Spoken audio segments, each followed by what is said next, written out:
Quarta-feira é dia de Capital Sustentável com o nosso notável especialista em sustentabilidade, Carlo Pereira.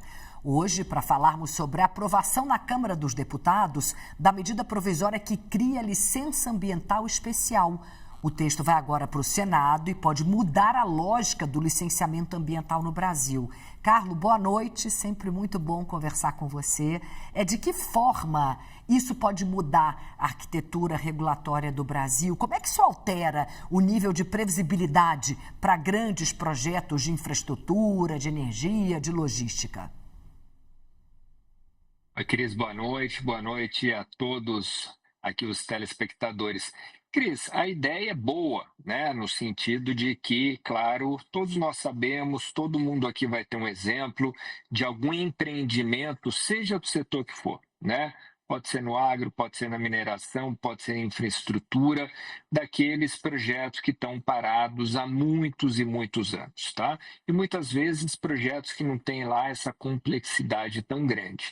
Então, a gente pensar em um licenciamento especial para aqueles projetos que são considerados estratégicos, isso pode ser muito interessante, né?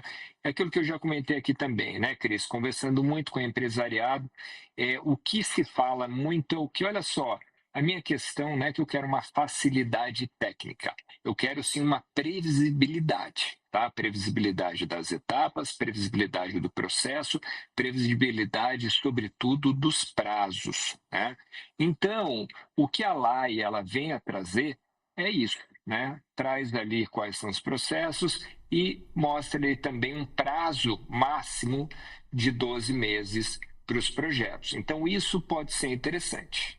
Pois é, puxando esse gancho do prazo de até 12 meses para empreendimentos de grande impacto, isso cria um ambiente de aceleração ou um risco de judicialização? Esse é o grande problema. Aí que são as letras pequenas, né, Cris? Então, eu contei a história do que pode ser positivo inicialmente, né? Mas a gente tem que falar do mundo real, né?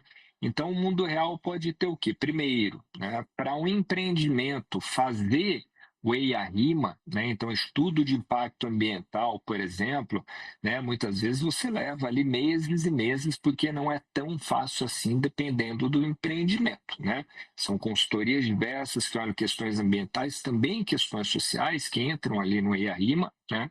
Então, tem um grau de complexidade. Eu conduzi esse tipo de processo várias vezes, então eu falo isso com muita clareza, né?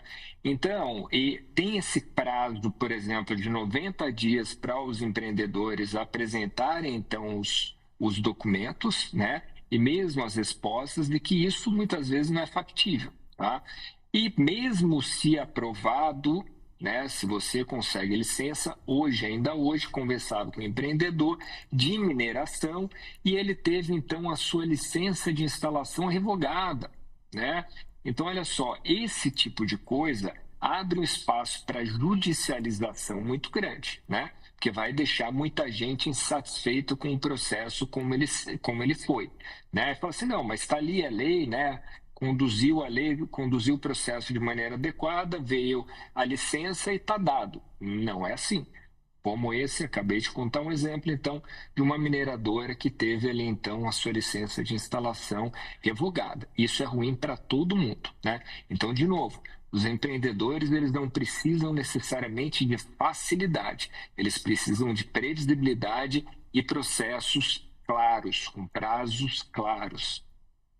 A extensão da licença ambiental especial para rodovias estratégicas, aí como exemplo a BR-319, altera a percepção internacional sobre o Brasil? O país corre o risco, Carlo, de tensionar negociações com a Europa e bancos multilaterais, justamente no momento em que a gente quer atrair capital para reindustrialização, para energia, para minerais críticos? Cris, tem ali um jogo de narrativas, né, muito grande. As pessoas técnicas, seja de onde for, Europa, Estados Unidos, seja onde for, sabe que a legislação ambiental brasileira ela é bastante rigorosa, é uma das melhores do mundo, não só em rigor, mas com relação a tudo que tem ali, né? No entanto, sabe-se também no Brasil que infelizmente, como a gente costuma dizer aqui, às vezes tem lei que não pega, tá? Então, por isso se questiona muito. Se questiona muito a segurança jurídica. A maior parte dos eventos que eu vou fora do Brasil, para falar de Brasil, um painel que sempre existe e é um painel sempre muito frequentado é com relação à segurança jurídica no Brasil, tá? Então, esse é o medo de investidores de fora do país. E, claro, voltando para a questão da guerra da narrativa, o que se tem muito é o quê? Por exemplo, o acordo União Europeia e Mercosul, que teoricamente vai ser assinado agora dia 20 de dezembro. O que acontece? Os europeus, principalmente franceses, que estão tratando ali da questão do lobby, colocam essas coisas como exemplo. Falam, olha só, estão ali enfraquecendo legislações ambientais. Então, eu, europeu, que tem uma legislação ambiental bastante severa, eu estou competindo de maneira injusta com pessoas que estão aí em países outros que têm uma legislação ambiental bastante fraca. Esse é o argumento, né? Que é claro, Cris, né? A gente sabe que para fazer as coisas de maneira adequada, ambientalmente correta, socialmente justa, isso aí, obviamente, incorre em custos maiores, né? Então, por isso que vai ter sempre essa discussão.